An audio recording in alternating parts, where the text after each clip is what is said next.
السلام عليكم ورحمة الله وبركاته. الحمد لله رب العالمين والصلاة والسلام على أشرف الأنبياء والمرسلين নবীনা মুহাম্মদ ওয়া আলিহি ওয়া আসহাবিহি আজমাইন আম্মা বাদ।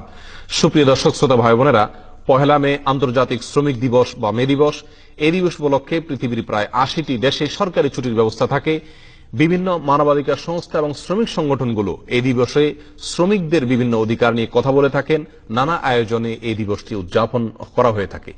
আজ আমরা আলোচনা করব কোরআন এবং সুন্নাহ তথা ইসলামে একজন শ্রমিককে কি মর্যাদা দেওয়া হয়েছে, একজন শ্রমিকের কোন কোন অধিকারগুলোকে সংরক্ষণ করা হয়েছে।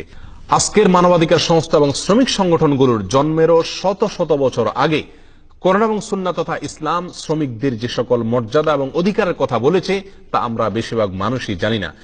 এই বিষয়ে কোরআন এবং সুন্নাহর উদ্ধৃতি সমূহ জানার পরে আমাদের কাছে সুস্পষ্টভাবে প্রতীয়মান হয়ে যাবে যে একজন মুসলিমকে মানবিক হওয়ার জন্য, একজন মুসলিমকে মানবাধিকার শেখার জন্য, একজন মুসলিমকে প্রকৃত মানুষ হওয়ার জন্য কোন মানবাধিকার সংস্থা বা সংগঠনের দ্বারস্থ হওয়ার আদৌ প্রয়োজন নেই।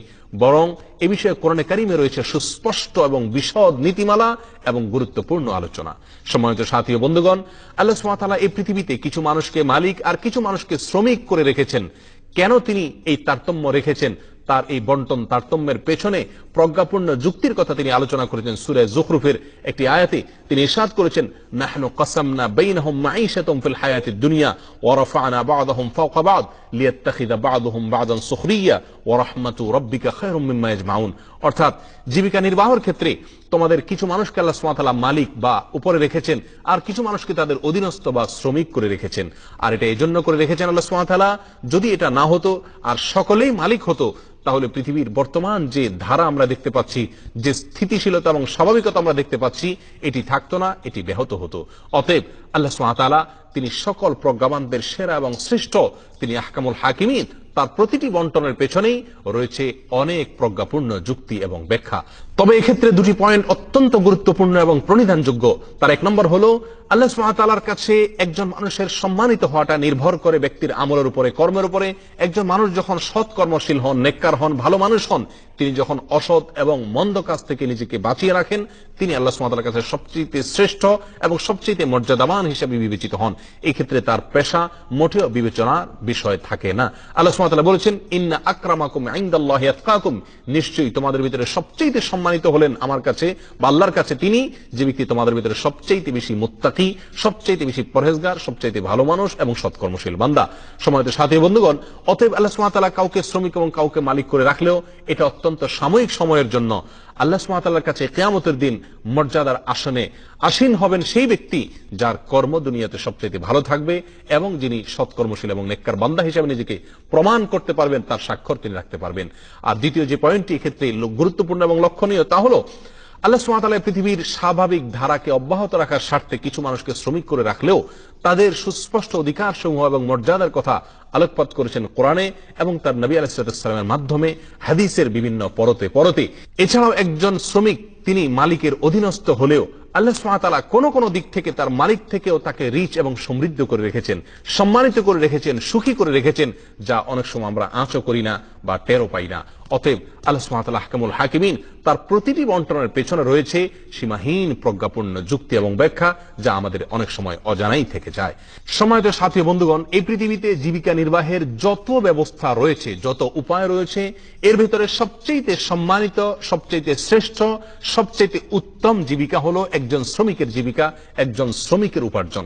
এ বিষয়ে সহিহ বুখারীর একটি হাদিসে নবী আলাইহিস সালাম বলেছেন, মা আকালা আহাদুন তুআমান কাত্তু খায়রাম মিন আন ইয়াকুলা মিন আমালি ইয়াদি।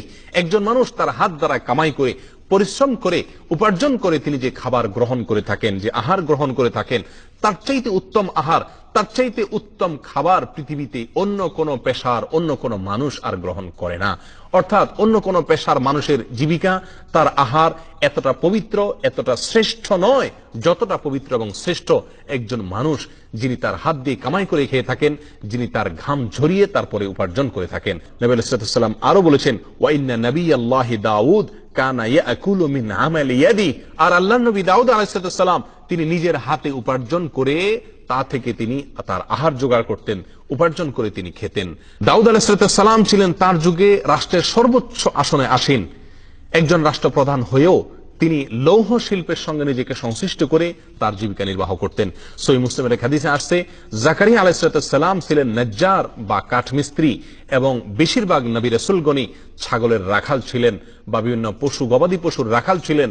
এই রাখালি করে তারা তাদের জীবিকা নির্বাহ করতেন। সম্মানিত উপস্থিতি, আল্লাহ সুবহানাহু ওয়া তাআলার কাছে এই পৃথিবীতে সবচেয়ে মর্যাদাবান, সবচেয়ে শ্রেষ্ঠ হলেন আম্বিয়া কেরাম আলাইহিমুস সালাতু ওয়াস সালাম। সেই নবী রাসূলগণকে আল্লাহ সুবহানাহু ওয়া তাআলা শ্রমিকদের কাতারে রেখেছেন, এবং সকল নবী রাসূলগণই কোন না কোন ক্যাটাগরির শ্রমজীবী ছিলেন। এ থেকে ইসলামে একজন শ্রমিকের শ্রমের যে মর্যাদা রয়েছে তা অত্যন্ত পরিষ্কারভাবে ফুটে ওঠে। এবার আসা যাক, একজন শ্রমিকের জন্য কি কি অধিকার সংরক্ষণ করেছে ইসলাম। এক নজর আমরা সেই বিষয়টি জেনে নেই।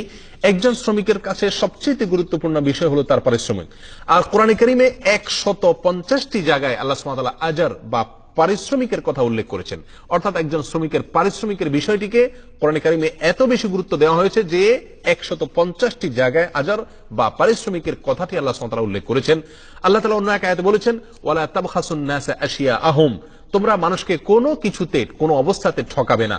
একজন শ্রমিক তিনি সরল, অথবা আল্লাহ সুবহানাহু ওয়া তাআলা আপনাকে তার চাইতে শক্তিশালী করে রেখেছেন, তাকে দুর্বল করেছেন, এই অজুহাতে বা এই কারণে আপনি কোনো অবস্থাতে তাকে ঠকাতে পারেন না। এটাই হলো ইসলামের শিক্ষা এবং নির্দেশ। সহিহ বুখারীর এক হাদিসে আসছে, নবী আলাইহিস সালাম বলেছেন, হাদিসে কুদসিতে আল্লাহ সুবহানাহু ওয়া তাআলা বলেছেন, আমি কিয়ামতের দিন 3 ব্যক্তির বিরুদ্ধে স্বয়ং বাদীর ভূমিকায় থাকব। আল্লাহ বাদী মামলা হবে 3 ব্যক্তির বিরুদ্ধে। তার ভিতরে এক ব্যক্তি হলেন ওই ব্যক্তি যে ব্যক্তি কোন ব্যক্তিকে চাকরি দিয়েছেন, কোন ব্যক্তিকে কোন কাজে নিয়োগ দিয়েছেন, এবং সেই লোকটি কাজটি সম্পন্ন করার পরেও তার পারিশ্রমিক তিনি দেননি। কিয়ামতের ময়দানে আল্লাহ সুবহানাহু ওয়া তাআলা স্বয়ং নিজে এই জালেম এবং এই ব্যক্তির বিরুদ্ধে বাদীর ভূমিকায় থাকবেন। সুনান ইবনে মাজাহ এর হাদিসে আসছে, নবী আলাইহিস সালাম বলেছেন, উতুল আজিরা আজরাহু ক্বাবলা আন ইয়াজুফা আরকাহ, একজন শ্রমিকের গায়ের ঘাম শুকাবার আগে আগে তার শ্রম তাকে বুঝিয়ে দাও। এ থেকে একেবারে পরিষ্কারভাবে ফুটে উঠলো যে ইসলাম একজন শ্রমিকের পারিশ্রমিকের বিষয়ে কোনো প্রকার ছাড় দেওয়ার স্কোপ রাখে নাই, বরং এটাকে সর্বাধিক গুরুত্ব দিয়ে রেখেছে। আমাদের দৈনন্দিন জীবনে কাজের বুয়া থেকে নিয়ে নানা শ্রেণী পেশার মানুষকে আমরা বিভিন্ন সময় নিয়োগ দিয়ে থাকি। এই সমস্ত লোকদের পারিশ্রমিক পরিশোধের ক্ষেত্রে কোরআন এবং সুন্নাহর এই নীতিমালাকে অত্যন্ত গুরুত্বের সাথে মাথায় রাখা একজন মুসলিমের জন্য অপরিহার্য এবং কর্তব্য। শ্রমিকের অধিকার প্রসঙ্গে ইসলাম দ্বিতীয় যে বিষয়টিকে অত্যন্ত গুরুত্বের সাথে দেখেছে তা হলো একজন শ্রমিককে নিয়োগ দেওয়ার ক্ষেত্রে কোনোভাবেই যেন তার উপরে তার সাধ্যের বাইরে কোনো কাজ চাপিয়ে দেওয়া হয়, তার জন্য খুব বেশি কষ্টসাধ্য হয় এরকম কোনো কাজের বোঝা যেন তাকে বহন করতে বাধ্য করা না হয়, সে বিষয়ে আল্লাহ সুবহানাহু ওয়া তাআলা আলোকপাত করেছেন কোরআনে কারীমের বিভিন্ন জায়গায়। আল্লাহ নবী মূসা আলাইহিস সালাতু ওয়াস সালামকে যখন রাখাল হিসেবে নিয়োগ দিলেন শুআয়ব আলাইহিস সালাতু ওয়াস সালাম, তখন তিনি একটি উক্তি করেছিলেন, আর সেটি আল্লাহ সুবহানাহু ওয়া তাআলার কাছে পছন্দ হয়েছে বিধায় আল্লাহ তাআলা কোরআনে কারীমের অংশ করে দিয়েছেন। আল্লাহ বলেছেন যে শুআয়ব আলাইহিস সালাতু ওয়াস সালাম মূসা আলাইহিস সালামকে বলেছিলেন, তাকে কাজের ভার বুঝিয়ে দেওয়ার পরে, ওমা উরিদু আন আশুক্কা আলাইক সাতাজিদুনি ইনশাআল্লাহু মিনাস সালিহিন, আমি তোমাকে যে কাজের দায়িত্ব দিয়েছি, ভার দিয়েছি, আমি চাই না তোমার উপরে কোনো প্রকার কষ্ট চাপিয়ে দিতে, বোঝা চাপিয়ে দিতে, তোমার সাধ্যের বাইরে কোনো কিছু চাপিয়ে দিতে। ইনশাআল্লাহ তুমি আমাকে সৎকর্মশীল বান্দাদের মধ্য থেকে পাবে, সৎকর্মশীল মানুষ হিসেবে পাবে। সম্মানিত উপস্থিতি, আজ আমাদের সমাজে একেবারে সাধারণ দিনমজুর বা শ্রমিক, একেবারে বাসার কাজের বুয়া থেকে নিয়ে সাধারণ শ্রেণীর পেশার যে সমস্ত শ্রমিকরা রয়েছেন, তাদেরকে দায়িত্ব দেওয়ার ক্ষেত্রে, কাজ দেওয়ার ক্ষেত্রে কতটা তার জন্য কষ্টসাধ্য হবে, এটি তার জন্য বহনটা কতটা কঠিন হবে, সে বিষয়টি আমরা মাথায় রাখি না। অথচ একজন মুসলিম হিসেবে আমাদেরকে এটি মাথায় রাখতে হবে। এটি কোরআনে কারীমের শিক্ষা। শ্রমজীবী মানুষের যে সকল অধিকার সংরক্ষণ করেছে ইসলাম, তার ভিতরে তৃতীয় যে পয়েন্টের কথা বলবো তা হলো শ্রমিকের আত্মমর্যাদা, শ্রমিকের সম্মান। একজন শ্রমিককে যেই মর্যাদা ইসলাম দিয়েছে, সেই মর্যাদার কথা তথাকথিত মানবাধিকার সংস্থা, শ্রমিক সংগঠন বা পৃথিবীর কোন সভ্যতা, কোন সমাজ কল্পনাও করতে পারে না। সুনান ইবনে মাজাহ এর হাদিসে আসছে, নবী সাল্লাল্লাহু আলাইহি ওয়াসাল্লাম বলেছেন, তোমাদের কারোর পিয়ন বা কাজের লোক যদি খাবার নিয়ে আসে, তাহলে অবশ্যই সে যেন ওই কাজের লোককে নিজের সঙ্গে খেতে বসায়, একই প্লেটে, একই দস্তরখানে, একই টেবিলে তার সঙ্গে একই মানের খাদ্য খাওয়ার জন্য তাকে যেন আহ্বান করা হয়। যদি সেই চাকর বা অধীনস্থ লোক তিনি যদি অস্বীকৃতি জানান, তিনি যদি বিব্রত বোধ করেন, তাহলে তাকে ধরে নিয়ে নিজের সঙ্গে বসে খাবার খাওয়ানোর নির্দেশনা ইসলাম আমাদেরকে দিয়েছে। সম্মানিত সাথী বন্ধুগণ, পৃথিবীর কোন সভ্যতা, পৃথিবীর কোন সমাজ, পৃথিবীর কোন সংগঠন শ্রমিকের জন্য এরকম অধিকার চাইতে পারে, দাবি করার সাহস রাখে যে শ্রমিককে তার মালিকের সমমানের খাবার একসঙ্গে বসে তাকে খাওয়াতে হবে? এই শিক্ষা ইসলাম দিয়েছে, এই দীক্ষা আমাদেরকে ইসলাম দিয়েছে। আমাদের সমাজে সভ্যতার মুখোশধারী তথাকথিত শিক্ষিতদের বহু লোককে আমি নিজের চোখে দেখার দুর্ভাগ্য হয়েছে যে তারা প্রচন্ড ঠান্ডার দিনে সোফায় বসে হয়তো কোনো প্রোগ্রাম উপভোগ করছেন বা আড্ডা দিচ্ছেন, অথচ ছোট কাজের মেয়েটাকে ঠান্ডার দিনে ফ্লোরে বসিয়ে রেখেছেন, সোফায় বা কোনো চেয়ারে তাকে বসতে দিচ্ছেন না। এই নির্মমতা, এই অবিচার পর্যন্ত আমাদের সমাজে এখনো হয়। অতএব শ্রমিকের অধিকারের এই পয়েন্টটি, শ্রমিককে যথাযোগ্য মর্যাদা দেওয়া, তার শরীর এবং স্বাস্থ্যের দিকে খেয়াল করা, এটা একজন মালিকের কর্তব্য। যদি তিনি তা না করেন তবে কিয়ামতের ময়দানে এর জন্য কড়ায় গন্ডায় আল্লাহ সুবহানাহু ওয়া তাআলার কাছে মাসুল দিয়ে এর সাজা ভোগ করে তারপরে তাকে সামনে অগ্রসর হতে হবে। সমাজের সাথী বন্ধুগণ, ইসলামের দৃষ্টিতে একজন শ্রমিকের কি কি অধিকার দেওয়া হয়েছে সে প্রসঙ্গে আমরা চতুর্থ যে পয়েন্টটি বলবো তা হলো জুলুমকে ইসলাম সর্বোচ্চ মাত্রা নিষিদ্ধ এবং হারাম কাজ হিসেবে ঘোষণা করেছে। নবী আলাইহিস সালাম বলেছেন, আয-যুলমু যুলুমাতুন ইয়াওমাল কিয়ামা। দুনিয়াতে কারোর প্রতি যদি অবিচার করা হয়, সেটা অর্থকরীর দিক থেকে অবিচার হোক, শারীরিকভাবে অবিচার হোক, কথা বা কোনো কাজ দিয়ে অবিচার হোক, যে কোনো ভাবে অবিচার করা হোক না কেন, আপনি আপনার অধীনস্থ, আপনি আপনার কর্মচারী, আপনি আপনার কাজের লোক অথবা যে কোনো মানুষের প্রতি যদি কোনো ধরনের অবিচার করে থাকেন, জুলুম করে থাকেন, কিয়ামতের ময়দানে আপনার সম্মুখে, অত্যাচারের সম্মুখে সেই জুলুম বহুমুখী অন্ধকার হয়ে আবির্ভূত হবে এবং এর মুখোমুখি আপনাকে হতে হবে। সহিহ মুসলিমের এক হাদিসে আসছে, নবী সাল্লাল্লাহু আলাইহি ওয়াসাল্লাম বলেছেন, আল্লাহ সুবহানাহু ওয়া তাআলা হাদিসে কুদসিতে ইরশাদ করেছেন, ইয়া ইবাদি ইন্নী হারামতু যুলমা আলা নাফসি, হে আমার বান্দাগণ, আমি নিজের প্রতি নিজে, আমি আল্লাহ হয়েও আমার বান্দাদের প্রতি জুলুম এবং অবিচার করাকে হারাম করেছি। ওয়া জাআলতুহু বাইনাকুম মুহাররামা, আমি তোমাদের জন্য এই জুলুম বা একে অন্যের প্রতি অবিচার করাটাকে হারাম করেছি। ফালা তাযালামু, অতএব তোমরা একে অন্যের প্রতি কোন অবস্থাতে জুলুম করবে না। সহিহ বুখারীর এক হাদিসে আসছে, নবী সাল্লাল্লাহু আলাইহি ওয়াসাল্লাম বলেছেন, আল্লাহ সুবহানাহু ওয়া তাআলা অনেক সময় মানুষকে ঢিল দিয়ে থাকেন, মানুষকে আল্লাহ সুবহানাহু ওয়া তাআলা সুযোগ দিয়ে থাকেন, অন্যের প্রতি জুলুম করার শক্তি সামর্থ্য দিয়ে থাকেন। আল্লাহ সুবহানাহু ওয়া তাআলা পাকড়াও করেন না, সে জুলুম করতেই থাকে, কিন্তু একটা সময় আল্লাহ সুবহানাহু ওয়া তাআলা ঠিকই তাকে পাকড়াও করেন, তখন তার আর পালাবার কোনো পথ থাকে না। শ্রমজীবী মানুষের প্রতি জুলুম এবং অবিচার প্রসঙ্গে নবী আলাইহিস সালামের জীবনের ঐতিহাসিক একটি ঘটনা, একটি উজ্জ্বল দৃষ্টান্ত আমাদের সম্মুখে রয়েছে।